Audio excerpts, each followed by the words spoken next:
하나님 말씀 보겠습니다. 하나님 말씀은 열왕기상 18장 16절부터 29절 말씀까지입니다. 오늘은 21절부터 29절 말씀까지 봉독하겠습니다. 21절입니다.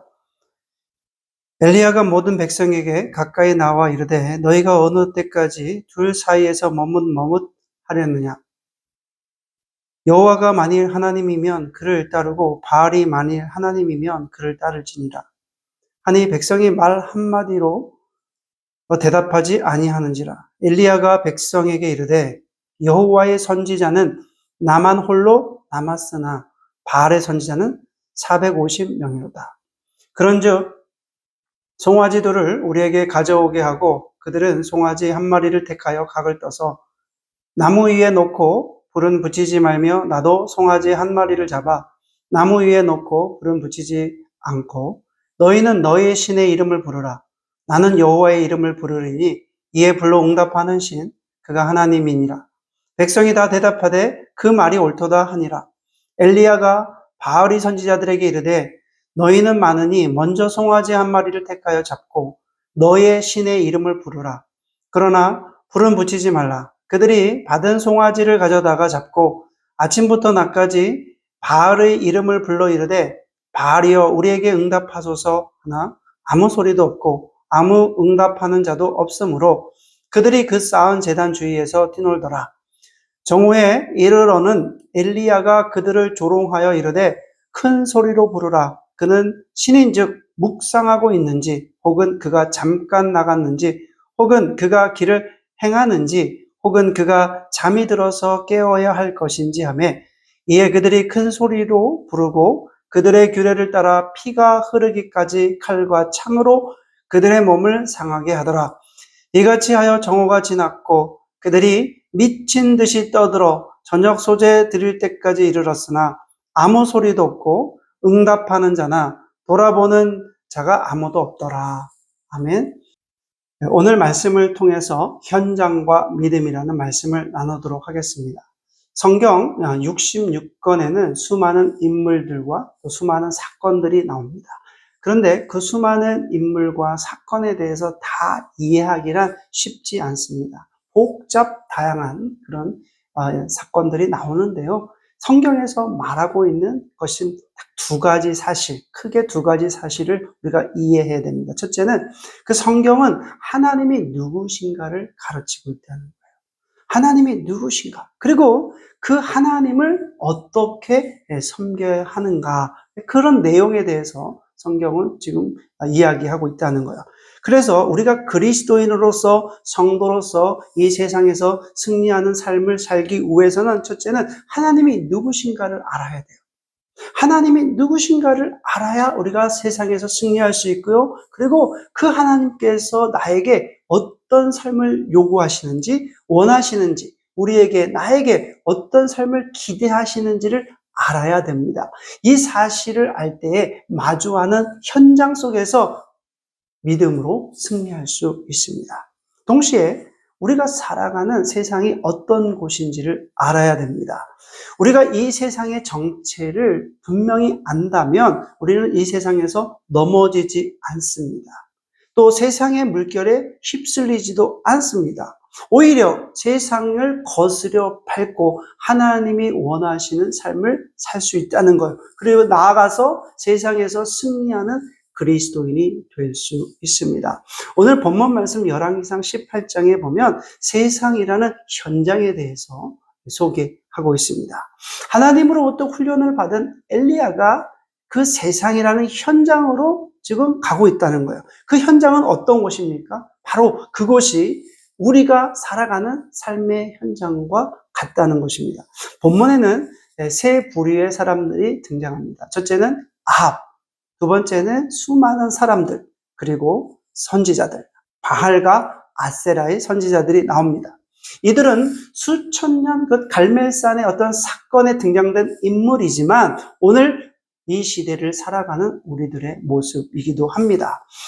우리가 성경을 읽을 때 반드시 기억해야 할 점이 있습니다. 성경은 그 시대에 이루어진 모든 인물과 사건을 통해서 오늘을 살아가는 우리들에게 메시지를 던지고 있다는 사실을 분명히 기억해야 됩니다. 그렇지 않으면 성경은 오늘을 살아가는 우리들과 전혀 상관없는 역사적인 사건으로만 끝날 수 있다는 거예요. 여러분, 이 시간에 나에게 주시는 메시지로 우리가 받아야 됩니다. 읽어내야 됩니다. 이것이 훈련이 되어야만 나에게 주시는 하나님의 메시지로 받을 수 있습니다. 그러면 그 현장의 사람들, 어떤 사람들입니까?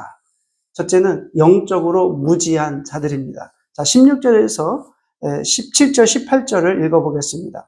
엘리야를 볼 때 아합이 그에게 이르되 이스라엘 괴롭게 하는 자가 다여 너냐? 그가 대답하되 내가 이스라엘을 괴롭게 한 것이 아니라 당신과 당신의 아버지의 집이 괴롭게 하였으니 이는 여호와의 명령을 버렸고 당신이 바알들을 따랐습니다. 여러분, 아합을 살펴보겠습니다. 아합은 어떤 사람입니까?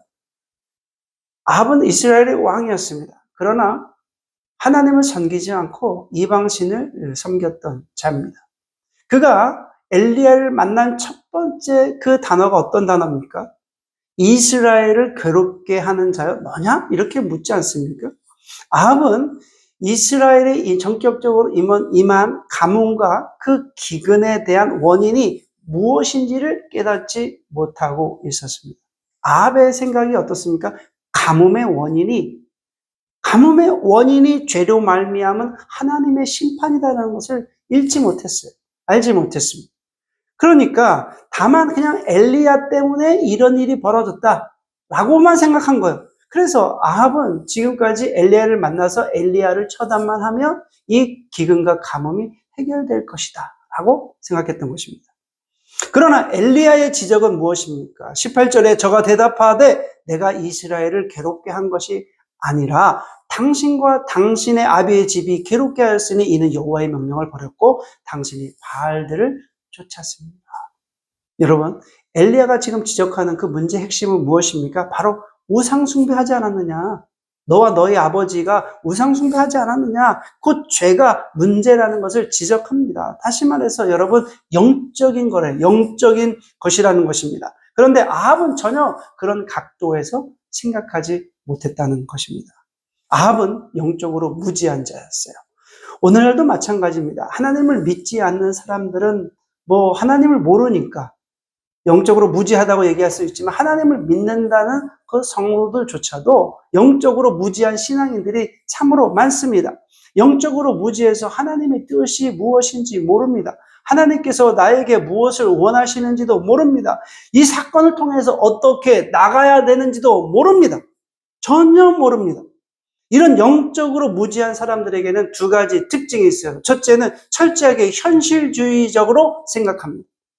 모든 것의 초점은 현실에 초점이 맞춰져 있어요. 이런 사람들은 하나님의 섭리, 하나님의 인도, 하나님의 역사, 이런 말들은 별로 실감이 느끼지 않아요. 오히려 현실적인 분석, 통계, 상황, 뉴스, 이런 것들에 더 신뢰합니다. 그것이 전부입니다. 그러나 여러분, 신앙의 세계는 완전히 다릅니다. 신앙이란 그 근본적인 성격이 무엇입니까? 보이지 않는 세계에 대한 믿음입니다. 그래서 히브리서 11장 1절에서 3절 말씀에 믿음은 바라는 것들의 실상이요 보지 못하는 것들의 증거니 선진들이 이로써 증거를 얻었느니라. 믿음으로 모든 세계가 하나님의 말씀으로 지어진 줄을 우리가 아나니 보이는 것은 나타난 것으로 말미암아 된 것이 아니니라. 그렇습니다. 하나님의 사람들은 보이지 않는 그 세계를 믿음으로 본다는 거예요. 히브리서 11장에 나오는 믿음의 선배들, 선진들이 있습니다. 그들에게 나타나는 표현은 어떤 표현입니까? 믿음으로 보았다는 거예요. 믿음으로. 여러분, 오늘 말씀을 듣는 모든 분들이 믿음으로 하나님 앞에 반응하시기를 주의 이름으로 축원해 올립니다. 영적으로 무지한 사람들의 두 번째 특징입니다. 둘째는 영적인 사람들에 대해서 비난과 고소를 한다는 거예요. 조소한다는 거예요. 어떻게 보면 이 현실주의자들의 당연함인지도 모릅니다. 보이는 것에 묶여 사는 사람들은 결국 여러분 보이지 않는 세계를 이해할 수가 없는 것입니다. 오히려 그들이 생각하는 것은 영적인 사람들이 세상을 어지럽히고 속이고 백해무익한 것이라고 그들은 생각합니다. 그래서 조롱하고 그들에게 책임을 지우려고 하는 것입니다. 예수님은 어떻습니까? 예수님은 여러분 사역을 하시다가 백성을 소동케 하는 자로 고소를 당하셨어요. 바울은 어떻습니까? 빌립보에서 복음을 전하다가 귀신 들린 자를 쫓아주었죠. 결국 그 일 때문에 고발을 당했습니다. 초대교회 성도들은 수없이 고소와 핍박을 당했습니다. 그런데 이런 사람들은 어떤 시대나 다 있습니다. 초대교회 안에도 있었습니다. 초대교회 안에 어떤 사람들이 있었습니까? 사두개인, 사두개인들이 그 대표적인 사람들입니다.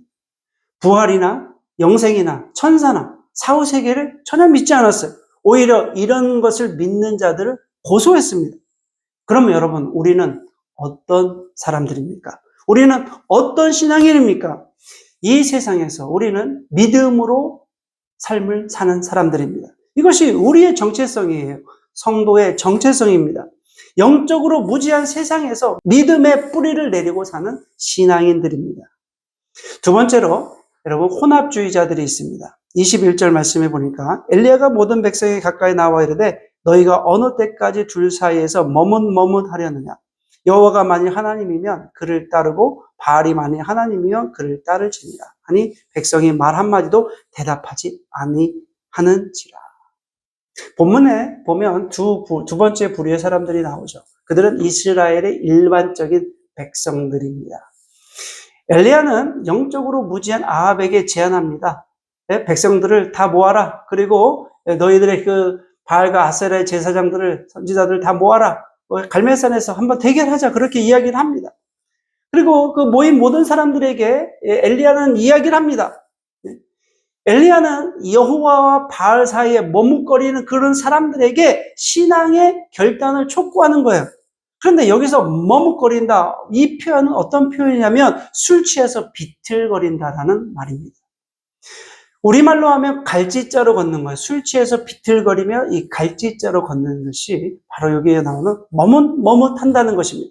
이스라엘 백성들은 하나님과 그 바알 사이에서 지금 갈짓자로 걷고 있다는 거예요. 비틀거리며 지금 걸어가고 있다는 거예요. 이스라엘 사람들은 어떤 사람들입니까? 이스라엘 백성들은 여호와 하나님의 절대적인 신앙을 갖고 있어야 되는 사람인데 그들은 여호와의 절대 신앙이 아니라 지금 바알과 함께 혼합주의적 형태를 취하고 있다는 거예요. 하나님은 이런 신앙을 가장 싫어하십니다. 이스라엘 백성들은 하나님의 선택된 사람들입니다. 하나님을 빼고 이야기할 수 없는 사람들입니다.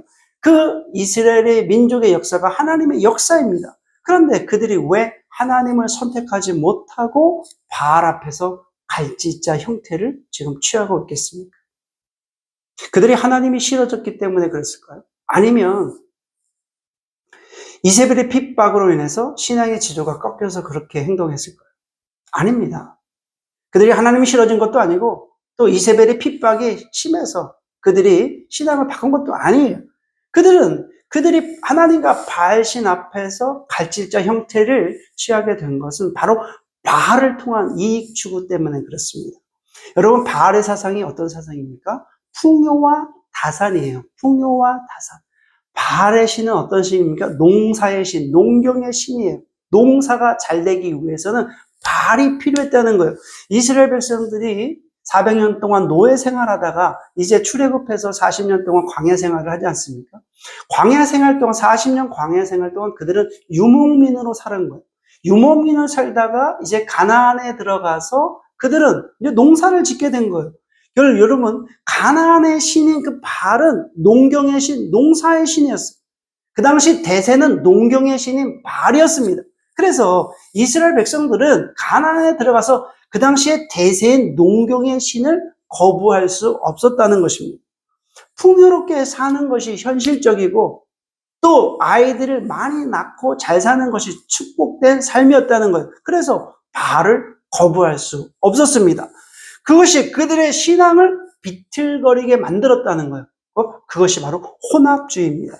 여러분, 이것이 오늘날 우리들이 살아가는 삶의 실상이에요. 세상은 여러분 절대적인 가치, 기준이 없습니다. 자신들의 이익에 따라서 세상은 기준을 세웁니다. 오늘날 얼마나 많은 사람들이 세상의 유혹에 빠져서 비틀거리고 살고 있는지 모릅니다. 우리는 기억해야 돼요.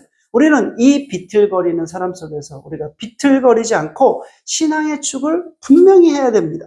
우리는 비틀거리는 그런 사람들을 따라가는 사람들이 아니에요. 오히려 비틀거리는 사람들에게 신앙을 촉구해야 되는 그런 사람들입니다. 오늘 주시는 말씀을 통해서 예수 그리스도의 복음으로 중심을 잡으시기를 주의 이름으로 축원해 올립니다. 세 번째는 허상주의자들이 있어요. 25절 이후에 보면 허상주의자들 누굽니까? 그 사람들은 허상을 따라가는 사람들입니다. 아세라와 바알을 섬기는 그 제사장들, 선지자들이에요. 이들은 허상을 따르는 현대인들의 모습을 아주 적나라하게 보여주고 있습니다.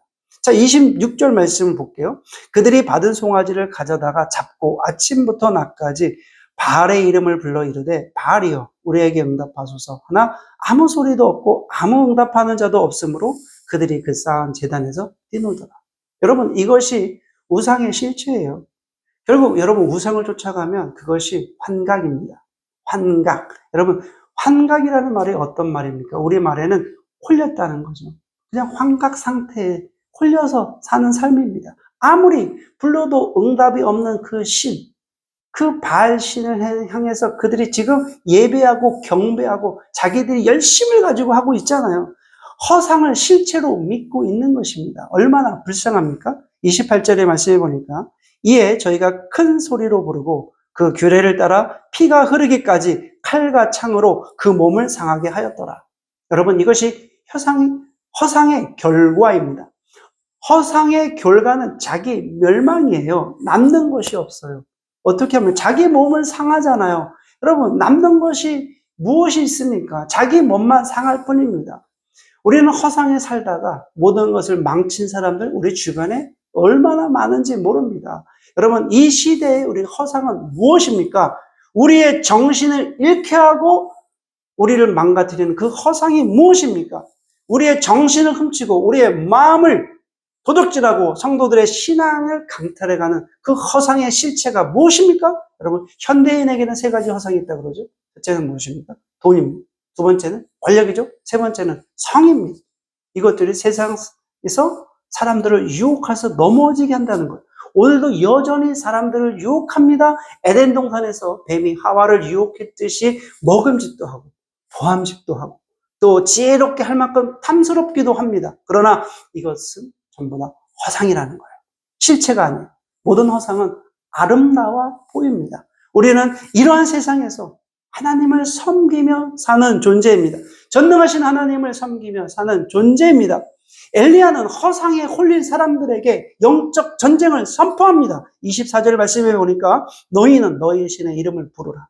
나는 여호와의 이름을 부르리니 이에 불로 응답하는 신 그가 하나님이라. 이에 불로 응답하는 신 그가 하나님이라. 백성이다 대답하되 그 말이 옳도다. 엘리야는 불로 응답하는 신이 참 신이다 이렇게 제안을 합니다.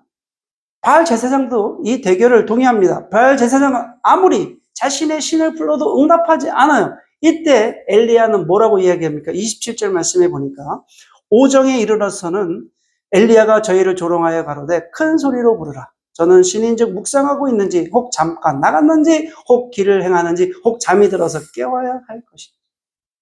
뭐라고 이야기합니까? 어떻게 보면 엘리야가 조롱하고 있는 것 같죠? 비신사적으로 보이죠? 여러분, 그렇지만 이것이 엘리야의 당당함입니다. 엘리야는 지금 하나님께 구하지도 않았어요. 불을 달라고 지금 구하지도 않은 상태입니다.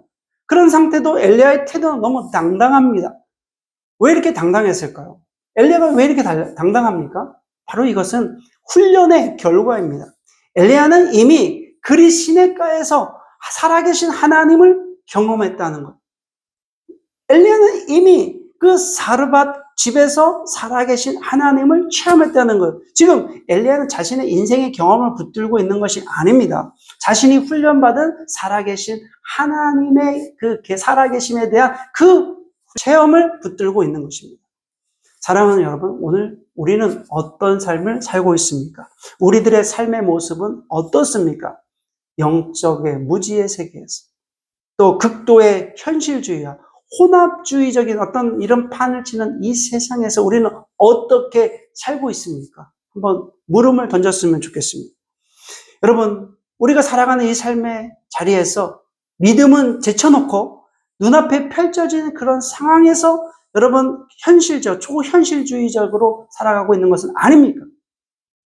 또한 여러분, 우리는 이 대세를 따라가면서 대세에 우리가 순응하며 자신의 지혜와 경험을 의지하고 살아가는 것은 아닙니까? 아니면 하나님을 붙들고 신앙의 절개를 잡고 살고 있습니까?